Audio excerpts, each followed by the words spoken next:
Hello नमस्कार साथियों। अभी हाल ही में एक घटना घटित हुई जिसमें रशियन प्रेसिडेंट व्लादिमीर पुतिन ने एक बैठक बुलाई और उन्होंने अपने देश में न्यूक्लियर टेस्ट करने की अनुमति दे दी है। यह घटना शुरू यूनाइटेड स्टेट्स ऑफ अमेरिका के राष्ट्रपति डोनाल्ड ट्रंप द्वारा की गई थी। उन्होंने अपने ट्रुथ सोशल पर एक मैसेज साझा करते हुए कहा था कि अमेरिका अब न्यूक्लियर टेस्ट करेगा। तो उसी के जवाब में भी रशियन प्रेसिडेंट ने न्यूक्लियर टेस्ट करने की अनुमति दे दी है। उन्होंने अपने ट्रुथ सोशल पर साझा करते हुए कहा कि चाइना, रसिया, यहाँ तक कि पाकिस्तान भी न्यूक्लियर टेस्ट कर रहा है तो अमेरिका भी न्यूक्लियर टेस्ट करेगा। तो किसी भी घटना के भविष्य में जाने से पहले उसकी अतीत की चर्चा करते हैं। ऐसी एक घटना है कात्सल ग्रावो, जिसमें कि कहा गया किसी की जान लेकर किसी से यह कहा जाए you are a part of important experiment. ऐसा ही हुआ था मार्शल आइलैंड के लोगों के साथ। वर्ष 1946 से 1958 तक अमेरिका ने मार्शल आइलैंड पर लगभग 67 न्यूक्लियर टेस्ट किए थे। यह आइलैंड 64 द्वीपों का एटॉल है और इसकी स्थिति पश्चिमी प्रशांत में है। जापान के हिरोशिमा और नागासाकी पर अमेरिका ने न्यूक्लियर टेस्ट करके खुश नहीं था। उसको अभी भी दुनिया में महाशक्ति बनने के लिए न्यूक्लियर टेस्ट करना जरूरी था। उस समय न्यूक्लियर टेस्ट करने की होड़ थी। अमेरिका और रूस परेशान थे कि किसका कितना पावरफुल न्यूक्लियर है।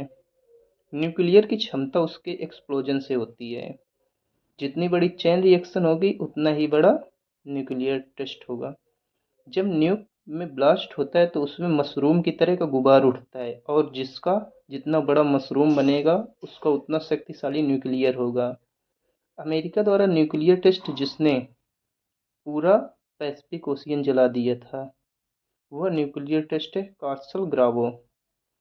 कास्टल ग्रावो ऐसा न्यूक्लियर टेस्ट है जिसमें 1000 किलोमीटर तक आसमान लाल हो गया और पानी पर रेडिएशन इतना हो गया कि मछलियां मर गईं। स्कूली बच्चे जब स्कूल से लौट रहे थे उन पर सफ़ेद रंग की राख गिरी। उन्होंने सोचा स्नोफॉल हो रही है, लेकिन उन्हें नहीं पता था कि ये न्यूक्लियर ऐसे है। बाद में बच्चों के शरीर में रेडिएशन घुसा और स्किन कैंसर बीमारी, वायु इतनी जहरीली हो गई कि सांस लेना मुश्किल हो गया। त्वचा जल गई, मिसिंग लिम्स, बिना बोन के बच्चे पैदा होने लगे। लेकिन जब मार्शल आइलैंड के लोगों ने अमेरिका से मदद मांगी तो उन्होंने कहा you are a part of important experiment.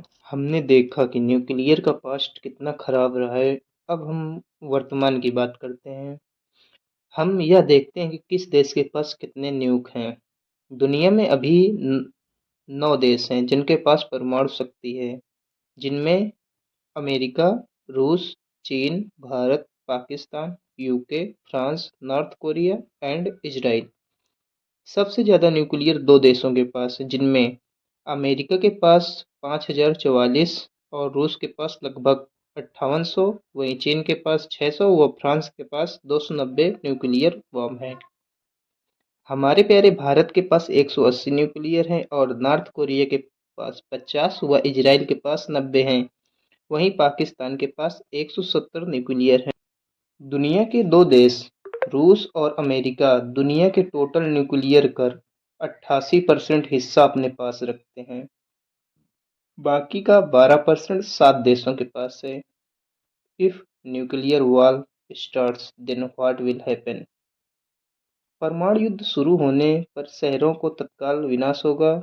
इसके बाद आग लगने की घटनाएं, विकिरण, बीमारी और इलेक्ट्रोमैग्नेटिक पल्स से आधुनिक तकनीकी का नुकसान हो सकता है।